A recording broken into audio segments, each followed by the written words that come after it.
Bom dia, meu querido aluno. Aqui é o professor Ricardo da Central do Enem e vamos iniciar mais um ano letivo. Gente, aqui eu tô me esforçando e dando o máximo para que você possa entender essas aulas. E a aula de hoje nós vamos trabalhar a bioquímica da célula.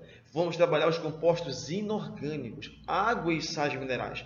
Aproveita essa videoaula, assiste uma, duas vezes e para que você possa compreender, porque uma parte dos assuntos eu vou trabalhar durante as nossas aulas, né, pela plataforma, e a outra parte do assunto vamos trabalhar através dessas videoaulas, ok? Em algumas videoaulas vamos trabalhar exercícios, nessa especificamente eu vou trabalhar mais a parte de conteúdo, ok, meu querido aluno?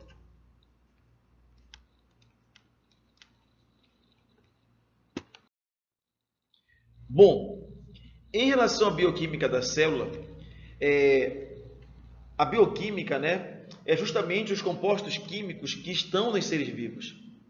E dentro da bioquímica, nós temos as substâncias inorgânicas ou os compostos inorgânicos, que equivale aqui à água como exemplo e os sais minerais. A água e os sais minerais são compostos inorgânicos porque você não tem o carbono em processo de encadeamento, ok? A química orgânica é a química do carbono e as substâncias orgânicas é justamente aquelas substâncias que vão ter o carbono encadeado. Por exemplo, você tem aqui um carbono ligado a outro carbono e ligado a outro carbono, ou seja, em processo de encadeamento. Dentro das substâncias orgânicas ou compostos orgânicos, vamos ter os carboidratos, que estão presentes, né, por exemplo, no arroz, na farinha, os lipídios, que são representados pelos óleos e pelas gorduras, as proteínas, que são formadas por um conjunto de aminoácidos, essas proteínas que estão presentes na carne, no feijão, na soja, no frango, os ácidos nucleicos, que correspondem ao DNA e o RNA, e as vitaminas, que são representadas pela vitamina C, as vitaminas do complexo B, como a B1, a B2, a B6, as vitaminas lipossolúveis, como a vitamina A, E, a vitamina D e a vitamina K. Mas nessa aula de hoje, vamos trabalhar especificamente as substâncias inorgânicas.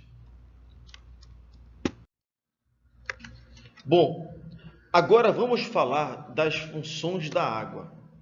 Água e os seres vivos. Bom, uma das funções da água, gente, é funcionar como um solvente universal. Ou seja, a água, ela dissolve a maioria das substâncias, como sais, como gases, como glicídios, como aminoácidos, proteínas e ácidos nucleicos. Então, ela é o solvente universal. Outra coisa interessante é que quando você pega uma solução, por exemplo, uma solução água e sal, a água dissolve o sal, então ali você tem uma solução. A água é o solvente e o sal é o soluto. E é interessante que a água, ela se comporta como substância hidrofílica, porque a água ela é polar. Então a água ela dissolve polar. Então a água se combina com açúcar, que é polar, se combina com o sal, que é polar, mas a água não se combina com o lipídio, porque o lipídio, que é representado pela gordura, por exemplo, é apolar. E aí a água não se combina com a gordura porque é apolar, porque a gordura é hidrofóbica, ela tem medo de água. Então, turma, a água vai dissolver tudo aquilo que ela tem afinidade. Então, todas as substâncias polares, elas vão conseguir ser dissolvidas na água, que é polar. Então, a água é o solvente universal. Aqui você vê uma outra propriedade da água, que é a tensão superficial. A tensão superficial, ela possibilita que os insetos possam colocar seus ovos na água. Perceba aí o inseto sobre a água. O que vai garantir essa tensão superficial é justamente as pontes de hidrogênio. Ou seja, você tem uma molécula de água e essa molécula ela se conecta com outra água. através das pontes de hidrogênio, formando uma película cujos insetos podem andar sobre esta água, né? Porque o inseto ele é leve e ali ele consegue colocar os seus ovos. Se a gente destruir essas pontes, você pode prejudicar a reprodução de inúmeros insetos. Outra propriedade da água seria, outra função aqui, melhor dizendo, regular a temperatura do corpo. A água ela consegue regular a temperatura do corpo porque ela tem uma propriedade muito importante, que é o calor específico. O calor específico da água é elevado. Consequentemente, essa água ela absorve o calor. Então a água absorve o calor com facilidade. Por isso, quando você está com febre e você toma um banho, a sua temperatura diminui um pouquinho, porque a água ela absorve o calor interno. Geralmente um banho consegue diminuir aí a tua temperatura em mais ou menos 0,5 grau, chegando até no máximo 1 grau, ela pode fazer isso. Então, geralmente, quando a pessoa tem uma febre de 38 graus, toma um banho, que a sua temperatura vai diminuir. Por quê? Porque a água absorve o calor, ela consegue regular a temperatura do corpo. E, além disso, a água consegue distribuir o calor por todo o nosso corpo. A água distribui isso, né? Funcionando como termorregulador. Ok? Bom, então, até agora estudamos que a água é o solvente universal, contribui na regulação da temperatura corpórea e a água também ali tem como propriedade a tensão superficial. Agora, outra função da água seria o transporte de substâncias. A água ela está lá no nosso sangue. O sangue ele tem a parte líquida, que é o plasma, e os elementos figurados, onde eu tenho aqui as plaquetas que fazem a coagulação do sangue, os glóbulos brancos que realizam defesa e os glóbulos vermelhos que realizam o transporte do oxigênio. E o plasma, que é a parte líquida do sangue, onde está mergulhado esses elementos figurados. Esse plasma, nele vai estar também oxigênio, gás carbônico. Nesse plasma vai estar aminoácidos, glicose, vitaminas. Portanto, o plasma, né, que tem a água, vai fazer o transporte de substâncias. Então, a água no sangue contribui com o transporte de gases como oxigênio, o gás carbônico e de nutrientes como aminoácidos, glicose e vitaminas. Bom, a água também ela contribui com a proteção mecânica. A água absorve impactos mecânicos. Podemos perceber aqui que a água faz parte do licor, que é o líquido cefalorraquidiano. Então, essa água do sistema nervoso ali, ele vai absorver esses impactos. A água também existem alguns fatores que vão interferir na quantidade da água. E a água varia de acordo com a taxa metabólica. Ou seja, quanto maior o metabolismo, mais água tem aquele indivíduo. Por isso que um recém-nascido ele tem mais água do que um adulto, porque o recém-nascido tem um metabolismo mais acelerado. Por isso ele precisa de mais água. Por exemplo, o tecido nervoso ele tem mais água do que o tecido ósseo, porque o tecido nervoso tem um metabolismo maior do que o tecido ósseo. Ou seja, um dos tópicos que vai interferir na quantidade da água é a taxa metabólica. Outro é o tipo de tecido. Como eu falei para vocês, o tecido nervoso tem mais água que o tecido ósseo, porque o nervoso tem maior taxa metabólica. O outro é a idade. Água e idade são grandezas inversamente proporcionais. Por exemplo, quem tem mais água nessa foto? O idoso ou o recém-nascido? Quem tem mais água é o recém-nascido. O idoso tem menos água. Ou seja, quanto mais novo, mais água. E quanto mais a pessoa vai envelhecendo, menos água ela tem. Porque água e idade são grandezas inversamente proporcionais. Bom, outro fator que interfere na taxa de água é a espécie. A água viva tem mais ou menos 97% de água e um ser humano tem em torno de 65% de água. Um recém-nascido tem 75%, um adolescente 70% e um idoso tem em torno de 62%. E isso vai variando, né? Porque a água depende da taxa metabólica, do tipo de tecido, da idade e da espécie. Bom, nós terminamos a água, que é uma substância inorgânica. Agora, bora falar um pouquinho sobre os sais minerais. Os sais minerais são substâncias orgânicas formadas por íons. Aqui iremos estudar o ferro, o cálcio, o zinco, o magnésio, ok? Vamos começar pelo cálcio. O cálcio, ele é o elemento, gente, essencial para o corpo. Você encontra ele no leite, na carne, você encontra nos vegetais também, você encontra esse cálcio. E o interessante é que esse cálcio, gente, é muito importante porque ele vai fortalecer os nossos ossos e os nossos dentes. Então, o cálcio, ele fortalece ossos e dentes. Além disso, o cálcio ele é essencial para a coagulação do sangue. Então, o sangue, para coagular, precisa de cálcio. Quando a pessoa recebe um corte, né? Cortou uma laranja, cortou um pouquinho, né? E sangrou, esse sangue é estancado pelas plaquetas, mas as plaquetas fazem a coagulação na presença do cálcio. Esse cálcio também é necessário para o funcionamento normal, tanto de nervo quanto músculos, nervos e músculos. Por que músculos? Porque o cálcio também participa da contração muscular. Aqui nessa imagem a gente vai ver que esse cálcio ele vai para o osso através de um hormônio chamado de calcitonina. A calcitonina pega o cálcio do sangue e joga para o osso, fortalecendo.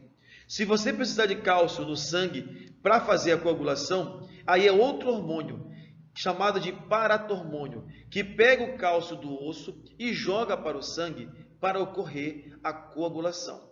Esse paratormônio é produzido por uma glândula do corpo chamada de paratireoide, enquanto que a calcitonina é o hormônio produzido por outra glândula chamado de tireoide. Ok, meu querido aluno? Bom, outro mineral é o ferro. O ferro, ele é essencial porque ele faz parte da hemoglobina. E a hemoglobina, turma, ela transporta o oxigênio. A hemoglobina transporta tanto o oxigênio quanto o gás carbônico. E a hemoglobina está dentro de uma célula chamada de hemácia ou glóbulo vermelho. Então, se você tem uma alimentação rica em ferro, você fabrica hemoglobina. Se você tem hemoglobina, você transporta o oxigênio. A falta desse ferro causa o que chamamos de anemia, a anemia ferropriva, que é a falta de ferro na alimentação. Se você quer esse ferro, o que você deve fazer? Você deve se alimentar de fígado, carne, gema de ovo, legumes e vegetais verdes, e você encontra esse ferro. O ferro, além de ser importante na hemoglobina, ele também compõe a mioglobina, que é um pigmento que está no teu músculo e que armazena ferro. O teu músculo precisa de ferro porque o teu músculo precisa de oxigênio. E essa mioglobina, se ela é rica em ferro, ela se combina com o oxigênio. E o teu músculo tem que ter oxigênio porque o músculo precisa de energia. E essa energia, para ser produzida, tem que ter o oxigênio. Porque a célula produz energia com o oxigênio, que é a chamada respiração aeróbia, que acontece na mitocôndria. Portanto, para você ter energia, você precisa de oxigênio. Sem oxigênio, você fica fraco. Por isso que pessoas anêmicas ficam cansadas e com fraqueza, né? Porque diminui um pouco essa taxa de oxigênio. Aqui você tem a fórmula a estrutura da hemoglobina. E você vê que ela é formada por cadeias betas e cadeias alfas, que são as proteínas. Mas essa hemoglobina, além da proteína, ela tem um grupo M aqui, ó, que é o ferro, que você consegue através da alimentação. Agora você tem o fósforo. O fósforo é outro elemento químico e ele é muito importante porque o fósforo ele vai formar o nosso DNA e o nosso RNA. Se a gente não ingerir fósforo, você não vai conseguir produzir o seu material genético. E sem falar que esse fósforo também forma um ATP, que é a energia. Então, para formar energia, o ATP tem que ter o fósforo. Além do fósforo, é lógico, eu preciso de outros elementos, como o oxigênio, precisa da mitocôndria que vai produzir esse ATP. É importante. Existe também uma forma de produzir ATP sem oxigênio, que é a respiração anaeróbia, que o nosso músculo faz, que é a fermentação lática. é uma forma de produzir ATP, mas aí eu tenho que ter o fósforo para ter esse ATP. Eu tenho duas respirações, anaeróbia e aeróbia. A aeróbia usa oxigênio, a anaeróbia não usa oxigênio, que seria a fermentação lática que acontece nas células musculares. E como é que eu consigo esse fósforo? Pelo leite, pela carne e cereais. O iodo. O iodo é um elemento muito importante e ele faz parte de onde? Da nossa tireoide. A tireoide, turma, precisa de iodo. Está aqui no pescoço a tireoide. E a tireoide precisa de iodo para quê? Para fazer hormônios, que é a tiroxina e o T3. A tiroxina regula o nosso metabolismo. Então, se você tem uma alimentação deficiente em iodo, você pode ter problema no seu metabolismo. E porque o iodo ajuda a produzir os hormônios da tireoide. Excesso de hormônio, hipertireoidismo. Pouco hormônio é o hipotireoidismo. O hipotireoidismo causa o cansaço, fraqueza. A pessoa tende a engordar. E o hiper, a pessoa é agitada. A pessoa tende a ter nervosismo e taquicardia. Mas nós precisamos desse iodo para que produza uma quantidade normal desse hormônio.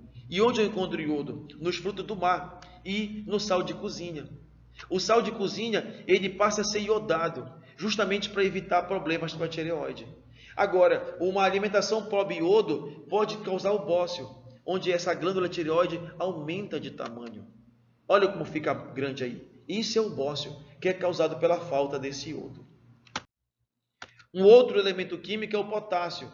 Tanto o potássio quanto o sódio, eles participam da transmissão dos impulsos nervosos. Eles são essenciais para a manutenção dos nossos nervos. Então, quando eu estou falando e você está me ouvindo, esse é o impulso que é levado até o cérebro. Agora, para formar esse impulso, tem que ter o sódio e o potássio, porque eles ajudam na formação e da condução desse impulso nervoso.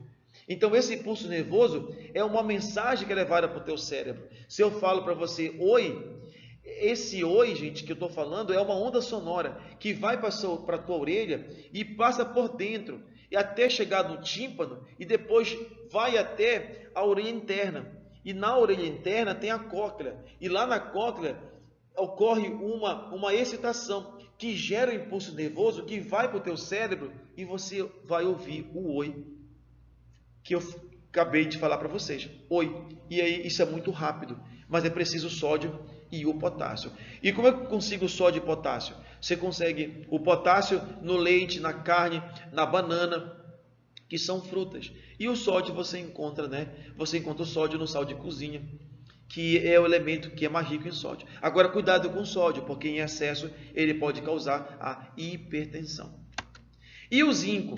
O zinco é muito importante porque aumenta a imunidade. O zinco, ele consegue aumentar a nossa imunidade porque ele atua na produção de células de defesa. E o zinco é encontrado onde? Se encontra no camarão, nas amêndoas, fígado de boi. Você encontra também nos ovos. Ovo é muito rico em zinco, A gema é muito rica em zinco. E a carne suína também. E o zinco, gente, por isso que hoje tomamos vitamina C com zinco, para aumentar a nossa imunidade. Muito obrigado, e essa foi a nossa videoaula sobre a bioquímica da célula. Até a nossa próxima videoaula. Estamos juntos!